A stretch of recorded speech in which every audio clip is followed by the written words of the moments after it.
ઇન્ડોનેશિયાના Sumatra ટાપુ પર મુશળધાર વરસાદ બાદ અચાનક પૂર અને ભૂસ્ખલનને કારણે ભારે તારાજી સર્જાઈ છે. ઓછામાં ઓછા 19 લોકોના મોત થયા છે, જ્યારે 7 અન્ય લોકો ગુમ થયા હોવાનું સામે આવ્યું છે. મહત્વનું છે કે ગુમ થયેલા લોકોની સંખ્યા હજુ વધી શકે છે. ડિઝાસ્ટર મેનેજમેન્ટ એજન્સીના અધિકારીઓએ આ જાણકારી આપી જણાવ્યું હતું કે ઘટનાસ્થળે ઝડપથી રાહત અને બચાવ કાર્ય શરૂ કરી દેવામાં આવ્યું છે.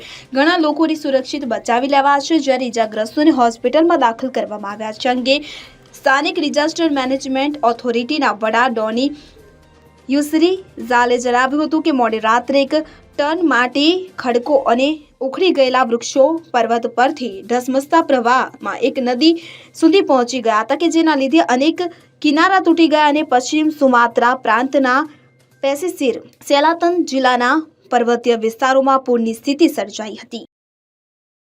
Bureau report CN24 news. હવે જુઓ દેશ દુનિયાની તમામ ખબરો તમારી આંગળીના ટેરવે. ઉઠાવો મોબાઈલ અને Google Play Store પરથી ડાઉનલોડ કરો અમારી CN24 ન્યૂઝ મોબાઈલ એપ.